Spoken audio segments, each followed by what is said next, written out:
హైదరాబాద్ పాతబస్తీ Chandrayangutta police station పరిధిలో mobile ఫోన్లు పోగొట్టుకున్న బాధితుల ఫిర్యాదు రావడంతో అట్టి ఫిర్యాదుపై Chandrayangutta inspector Routhu Gopi, DI Ramaswamy, crime team సిబ్బంది కలిసి మొబైల్ ఫోన్ యొక్క IMEI నెంబర్ ప్రకారం కొత్తగా వచ్చిన CIR పోర్టల్ ద్వారా 32 ఫోన్లను రికవరీ చేసి వాటికి సంబంధించిన వ్యక్తులను చంద్రాయణగుట్ట పోలీస్ స్టేషన్ పరిధిలో ACP A సుధాకర్ ఆధ్వర్యంలో మొబైల్ ఫోన్లు పోగొట్టుకున్న 32 మంది బాధితులకు సెల్ ఫోన్లు అందజేశారు.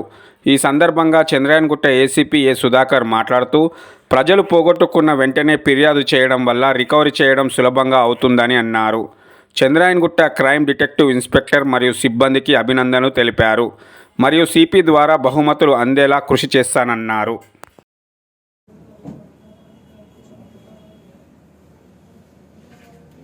Yes sir, Allah और तरक्की दे इंशाल्लाह. चंद्रायणगुट्टा पुलिस स्टेशन वेरी गुड अल्हम्दुलिल्लाह. आपको और तरक्की दे, साहब दे, सबको स्टाफ को अल्हम्दुलिल्लाह.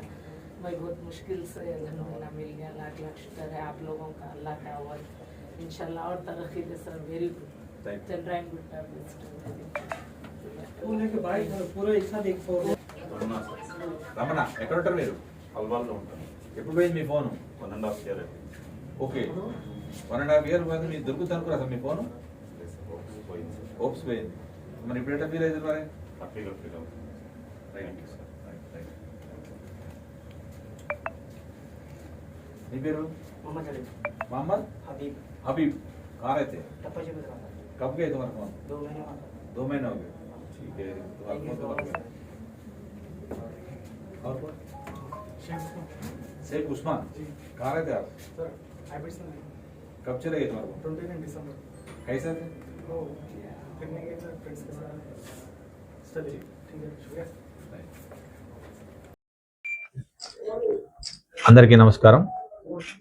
ఈరోజు చంద్రాయణగుట్ట పోలీస్ స్టేషన్లో చంద్రాయణగుట్ట ఇన్స్పెక్టర్ గోపి, అదేవిధంగా డిఐ రామస్వామి, వాళ్ళ క్రైమ్ టీం అందరూ కూడా ఎవరైతే తమ యొక్క మొబైల్ ఫోన్లని పోగొట్టుకోవడం జరిగిందో దానికి సంబంధించినటువంటి ఫిర్యాదులు రావటం వలన అట్టి ఫిర్యాదులపై క్రైమ్ టీం మొత్తం కూడా ఈ యొక్క మొబైల్ ఫోన్ల యొక్క IMEI నెంబరు ఏదైతే ఉందో దాన్ని కొత్తగా వచ్చినటువంటి CIR పోర్టల్లో సెంట్రల్ ఎక్విప్మెంట్ ఐడెంటిటీ రిజిస్టర్ అనే ఒక పోర్టల్ని కొత్తగా లాంచ్ చేయడం జరిగింది.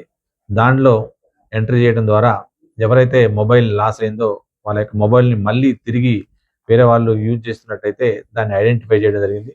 ఆ రకంగా ఈ యొక్క సంవత్సర కాలంలో, అంటే దాదాపు ఒక 2 నెలల కాలంలో మొత్తం దాదాపు 32 ఫోన్లని ఈరోజు రికవరీ చేయడం జరిగింది. ఆ యొక్క 32 ఫోన్లను కూడా ఈరోజు ఎవరైతే బాధితులు ఆ యొక్క ఫోన్లని కోల్పోవడం జరిగిందో వాళ్ళకు